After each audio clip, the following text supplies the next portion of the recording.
Yash le monde, bienvenue dans un dossier à découp. Alors, qu'est-ce qui se passe au Moyen-Orient? Je crois que c'est le Teki Toilar à Mémé qui a pété un plomb ou quoi. En tout cas, je sais pas. La seule chose que je sais, c'est que le sans-plomb a explosé. Alors, on va se renseigner, hein. Quitte à payer, autant savoir pourquoi. Donc, si vous, comme moi, vous voulez comprendre le contexte un peu de ce qui se passe actuellement au Moyen-Orient, ben, vous êtes au bon endroit.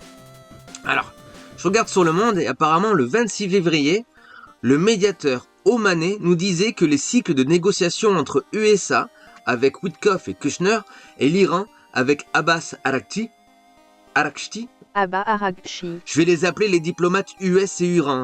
Alors apparemment ça se passait bien malgré des menaces de Trump le 19 février qui parle d'ultimatum de 10 jours tout en dépêchant une armada dans le secteur. Donc d'un côté pour discuter, on apporte le thé, les gâteaux, les arguments, et de l'autre, on met juste un petit flingue sur la tempe. Bon, ne vous inquiétez pas, c'est juste pour détendre l'atmosphère. Apparemment, il était chaud ça comme à cause de la répression du régime de 7000 morts quand même. Ah oui, ouais, sacré régime. Bon, va falloir creuser un peu plus que ça, je crois. On va remonter 10 ans dans le passé. Parce que before the négoce was the négoce. Alors apparemment sur le site connaissanceenergie.org, on peut voir qu'il y avait déjà un traité qui avait été signé quasiment par tous les acteurs du monde, la France, le Royaume-Uni, l'Allemagne ainsi que les États-Unis, la Russie et la Chine. J'ai appris que sous le mandat d'Obama, l'accord de Vienne, aussi appelé je sais pas, faut que j'articule JCPOA, a été ratifié en 2015.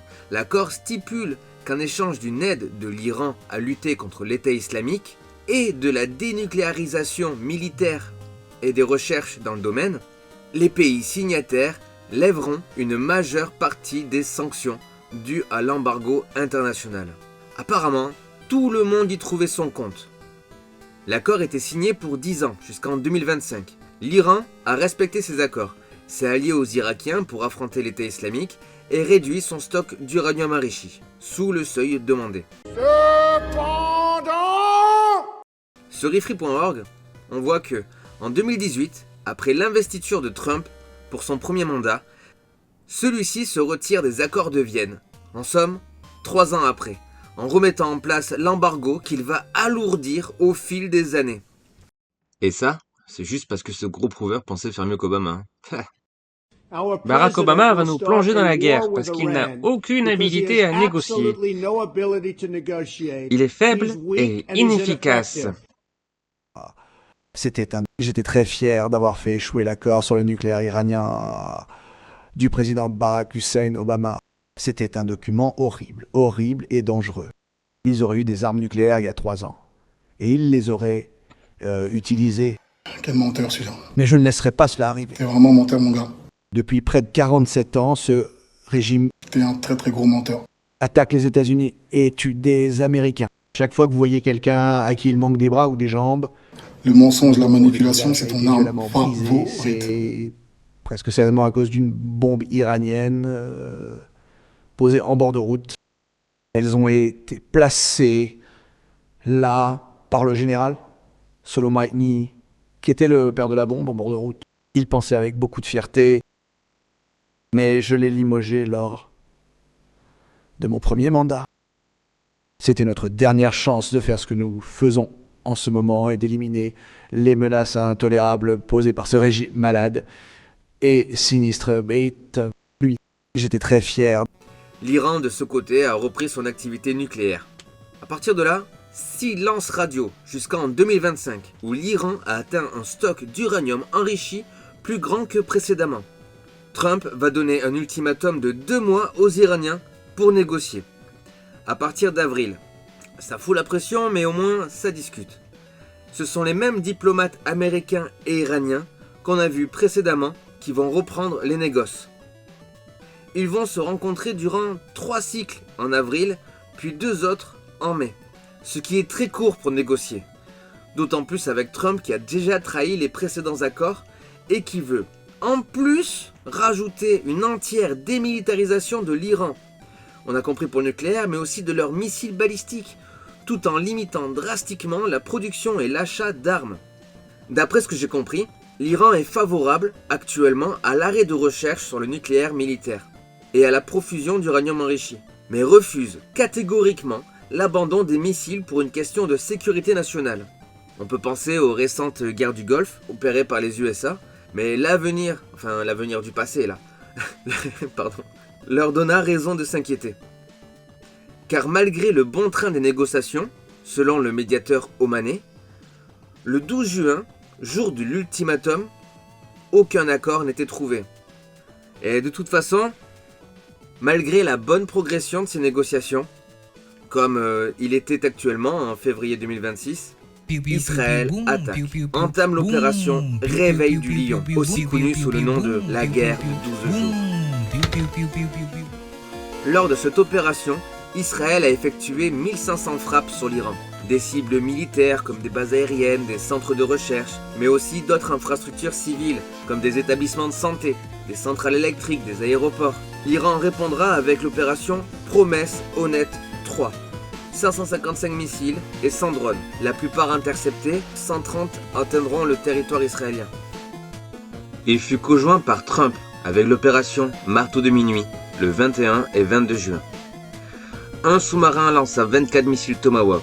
Des avions de chasse F-35 et F-22 ont escorté 7 bombardiers B-2 Spirit qui ont livré 14 bombes de 13 tonnes, des GBU-57A, qui ont la particularité de pénétrer le sol sur 60 mètres, 3 arbres de profondeur, dans la roche avant d'exploser.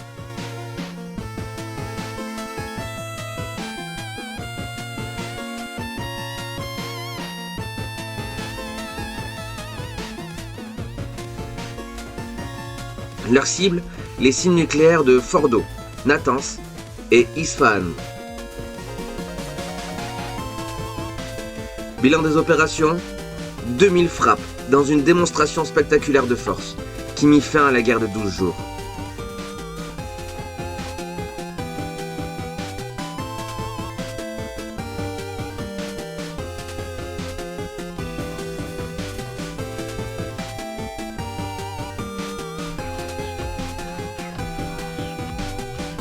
Bilan humain, uniquement iranien, 1054 victimes, 40% de civils. 4500 blessés, 40% de civils. Ouais. Il condamne le régime des Mollahs à juste titre, mais Moshe en a pas mal à Moshe aussi. Après 2 trahisons et une attaque, je commence à comprendre qu'ils tiennent à leur capacité balistique et à leur capacité nucléaire afin de négocier la levée de l'embargo. Avec Trump, de toute façon, c'est crève et donne ton pétrole ou je te crève et je te prends ton pétrole. Aujourd'hui, j'ai l'impression que ce scénario se répète. President Trump is deadly serious about getting back the oil that was stolen from us. A lot of money is coming out of the ground. We're going to get reimbursed for all of that. We're going to get reimbursed for everything that we spend. Pour rappel, le Venezuela, c'est environ 20% des réserves mondiales d'or noir, ce qui forcément éveille l'intérêt de Donald Trump. Les États-Unis ne pouvaient pas trop accéder à ces ressources pétrolières, ils avaient tout de même un moyen de pression sur le régime vénézuélien. Very importantly, the embargo on all Venezuelan oil remains in full effect. En bref, vous aurez remarqué que l'attaque iranienne se nomme Promesse Honnête 3. Déjà, connaissant les trahisons qu'ils ont subies précédemment, ça sonne comme du tasti-cousti taco frites maison sauce raclette à mes oreilles. Et ils ont meilleur goût que moi. 3, car il y en a eu 2 précédentes. Et 2 dernières. 1er avril 2024, c'est pas une blague, mais c'est la fête nationale de l'Iran. On va éviter de rigoler. Israël, qui est décidément paranoïaque et avec une main sur la gâchette aussi stable que mon papy Parkinson sur un monocycle, bombarde la capitale syrienne de Damas et tue plusieurs hauts fonctionnaires de l'ambassade du consulat iranien en Syrie. L'Iran répondit à cet acte par l'opération Promesse Honnête. 330 engins, majorité de drones, tous interceptés. L'Iran déclare s'arrêter là.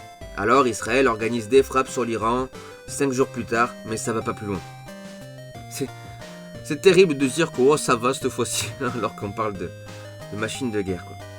Pour combattre le Hezbollah, qui est une milice libanaise. Promesse Honnête 2. C'est 200 missiles qu'envoie l'Iran le 1er octobre sur les forces militaires israéliennes, après que celle-ci ait une énième fois envahi le Liban pour combattre le Hezbollah. Le Hezbollah qui est une milice libanaise non affiliée au gouvernement libanais. Après c'est compliqué parce que genre il y a le Hamas palestinien qui est soutenu par Hezbollah, qui est soutenu par l'Iran, qui est soutenu par les Houthis, enfin bref. En vrai, toute cette histoire là, on nous banane. On n'attaque pas des infrastructures civiles d'un pays dont on veut sauver le peuple. Puis je pense pas que la non-prolifération atomique soit vraiment l'objectif de Trump. Je pense que l'islam il nous aime pas. Il y a quelque chose là-dedans. Il y a vraiment une forte haine. Une forte haine, on devrait aller au fond. C'est incroyable à quel point il y a une forte haine de nous. Mais c'est plutôt calmer Bibi pour assurer plus de stabilité dans la région. Mais pas trop, afin que le pétrole soit au prix qui l'arrange. Comment je sais qu'ils s'en foutent de la bombe? Bah c'est parti pour faire un tour en Galilée. Alors, Israël, il y a 10 000 ans que cette terre... Non, je rigole, on va pas refaire l'histoire de la péninsule. Même si on va voir 2-3 éléments qui nous permettront de mieux comprendre la situation actuelle. En 48, poussé par Staloche la tête de pioche là, cherchant à augmenter son influence dans la région, l'ONU donna la majorité de la Palestine aux Jews. Pour ce faire, ils ont demandé aux Anglais. Ils ont dit ok. Mais alors, oh c'est bête, oh vous allez pas me croire, l'ONU, oh là là, a de vraies têtes de linotte hein. Ils ont oublié de demander l'avis des 700 000 personnes qui perdaient leur terre au passage. Eh ben voyez. C'est le proprio qui va dégager du bail pour son neveu étudiant avec 3 mois de préavis. Bref, armés par les soviets, aidés par les rosbifs, ils appliquent le plan d'aller. Littéralement, destruction des villes et villages de Tel Aviv à Jérusalem. Voilà sur quoi s'est bâti l'actuel État. David Ben Gourion à Shimon Peres, tu vois, aujourd'hui ils dansent, demain ils verseront leur sang. Déjà, pourquoi le pays des deux rives entretient cette relation toxique avec les autres autour? Bibi, cœur d'artichaut ou simple béguin? Durant ces 2 premières années de guerre, se sont faits contre la Ligue arabe, c'est-à-dire Égypte, Irak, Jordanie, Liban, Syrie, Yémen. Pas l'Iran, hein. Des os pas des os. Donc tout le quartier. Hors de question de flirter, mais on peut pas empêcher un béguin. Menachem Begin a fait adopter la doctrine du même nom, ce qui légitimise depuis 1981 des frappes préventives. Si t'estimes que le voisin te fait peur, alors apparemment ça passe. On croirait un monde parallèle, avec l'Allemagne excusée d'avoir pris la Pologne parce que lui faisait peur. Oui, peut-être. Bon allez, revenons à nos moutes. Ce pilier de de la défense à 6 branches s'applique surtout aux facilités nucléaires, comme Osirak en Irak en 81, en 2007 en Syrie, et en 2025, on connaît. Donc, suffit de se convaincre qu'un pays ayant un programme civil décide d'enrichir son uranium pour les cibler. If not stopped, Iran could produce a nuclear weapon in a very short time. It could be a year, it could be within a few months. They have the wherewithal, the stored up, preserved knowledge to make a bomb very quickly if they wanted to do it. Iran is so dangerous. Weeks away from having the fissile material for an entire arsenal of nuclear bombs. They're very close. They're 6 months away from being about 90% of having the enriched uranium for an atom bomb. Iran is gearing up to produce 25 bombs, atomic bombs a year, 250 bombs in a decade. Ladies and gentlemen, time is running out. Iran will be capable of producing alone, without importing anything, nuclear bombs within 3 to 5 years. Mais si les voisins font ça, c'est parce qu'ils sont méchants, hein? Pas parce qu'un pays menaçant l'aurait déjà. L'arme atomique. Hein, Bibi? La bombe. Tu l'as pas, toi?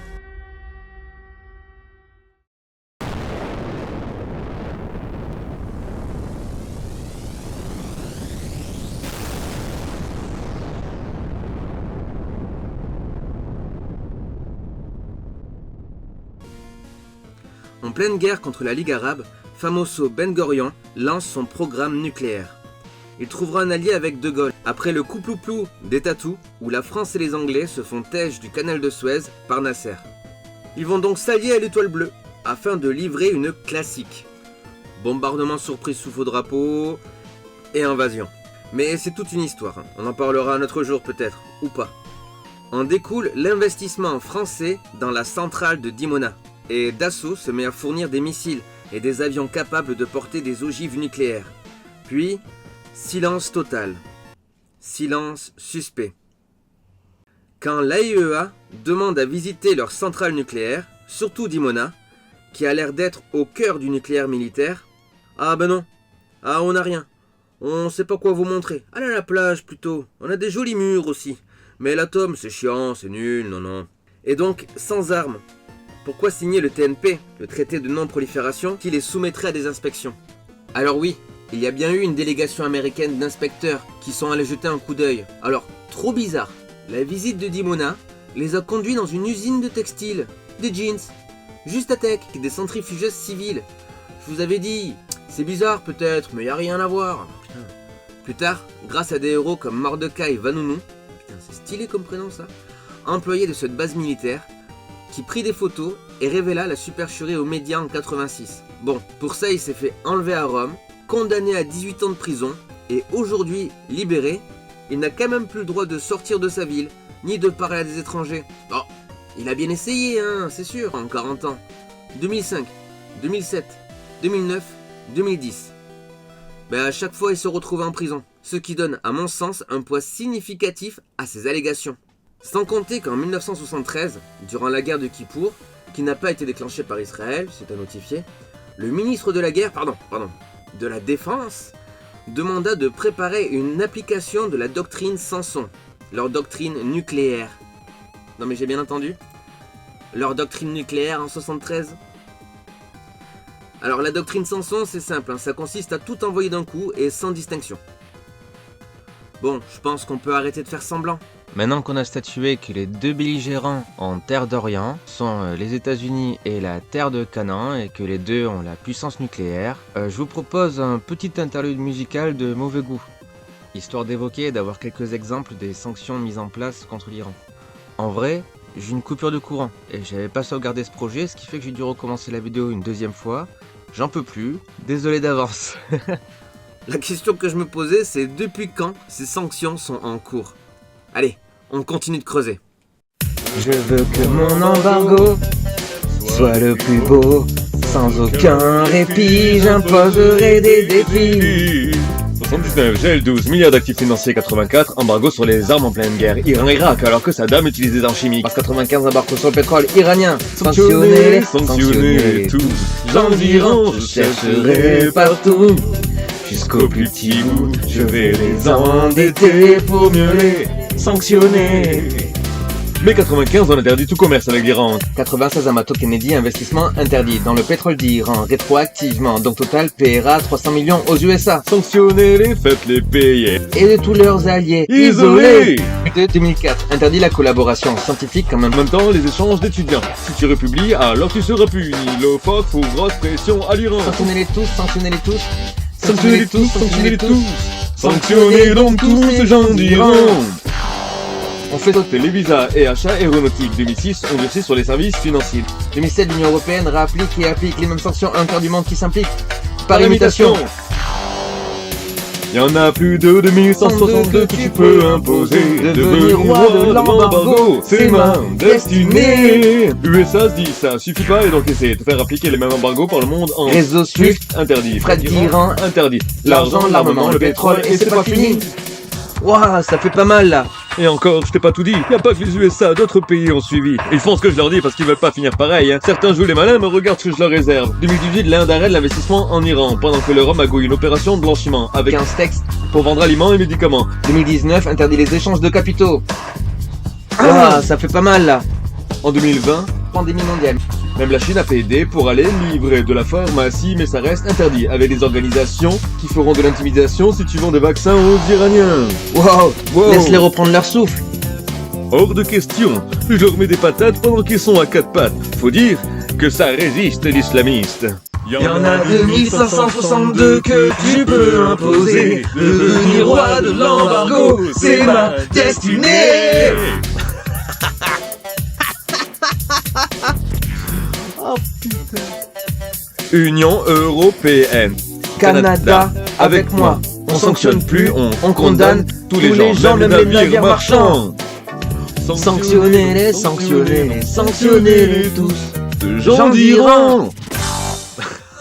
Je meurs. Oh. Enfin bon, ça c'est fait. Encore désolé pour la synchro, j'ai pas de casque donc c'était a cappella. Donc, les sanctions ont commencé en 95. Mais la haine que se vaut ces deux pays remonte à avant les années 80. Mais je vous ferai peut-être une autre vidéo sur l'histoire de l'Iran, où on pourra parler un peu plus amplement de tout ça. Commentez si ça vous intéresse. Revenons au présent. En gros, ils ont pété Khamenei, le guide suprême, sans connaître la résilience de la constitution iranienne. Trop décentralisée pour être affectée. C'est comme si pour nous, ils avaient pété Van der Leyen, là. Bah, la France bougerait pas, hein. Tu sais pas qui c'est? Normal. C'est la présidente européenne, élue sans vote du peuple. Et donc, je vais pas étayer sur la guerre actuelle, car il y a trop de bruit médiatique qui constitue un brouillard de guerre. À l'instant, Donald Trump vient de déclarer sur la chaîne CBS que la guerre en Iran est quasiment finie. Mais ce que je peux dire, c'est que ce conflit entraîne énormément de destruction de ressources et d'infrastructures, ainsi que de défense logistique avec le détroit d'Ormuz. Et donc, on trinque à la pompe. Tout ça, pourquoi? Pour la sécurité nucléaire? Bah, pas sûr. Both by destroying their missiles and their launchers, destroy the factories that make these missiles, and destroy their navy. The goals of this mission are clear, and it's important to continue to attack. And they had all of those missile sites and all those launchers that we got rid of about 80% of them right now, by the way. Got rid of most of the, see it's died down to a trickle. Pour la défense du peuple iranien? Alors là, rien ne me le prouve. Alors là, j'y crois pas une seule seconde. Une manipulation politique? C'est possible. Le ministre omanais des Affaires étrangères a révélé qu'un accord répondant aux exigences de Trump était sur la table, mais que ce dernier avait choisi la guerre. Maintenant, le conseiller à la sécurité nationale britannique a également participé aux pourparlers et il atteste lui aussi qu'il n'y avait pas de menace imminente de la part de l'Iran et que Trump aurait pu obtenir un accord étonnamment bon s'il s'en était tenu à la diplomatie. La citation la plus accablante nous vient d'un diplomate anonyme qui considère que Witkoff et Kushner étaient des agents qui ont entraîné un président dans une guerre dont il souhaite se retirer. Quand on sait que c'est eux qui, à travers l'AIPAC, ont le plus de sièges à la Chambre des représentants, l'équivalent de notre assemblée. Peut-être une dissimulation politique. On peut trouver dans les dossiers d'Epstein que si Trump se retrouve coincé au pied du mur, il n'hésitera pas à commencer une guerre avec l'Iran. Et c'est pas moi qui le dis, c'est dans les dossiers. Ou alors, une vision moyen terme de déstabilisation de la Chine afin de lui appliquer ce que Trump voulait lui appliquer, des tarifs, pour réindustrialiser son pays. Surtout quand on sait qu'à la fin du mois, une rencontre était prévue pour en parler. Faire tout ça maintenant, ça lui permettait d'avoir un levier dans les négociations, tout en s'évitant une contestation de la part de la Chine. Après, je pense fondamentalement que ce sont trois théocraties qui se font la guerre. La théocratie israélienne, iranienne et la théocratie protestante américaine. C'est pas vraiment une théocratie, mais bon, regardez-moi ça. Trump agit un petit peu comme s'il cherchait le Genkidama protestant. Je sais pas ce qu'il fait, mais il y a quelque chose de religieux là-dedans. Et il est à la tête du pouvoir. Jonathan Larsen, un journaliste indépendant, nous a révélé qu'il y avait plus de 110 plaintes de la part de soldats, car des commandants leur avaient expliqué durant un entraînement que cette guerre faisait partie d'un plan divin, que la lumière elle-même avait inspiré Trump à aller produire l'Armageddon afin de préparer le retour du Christ.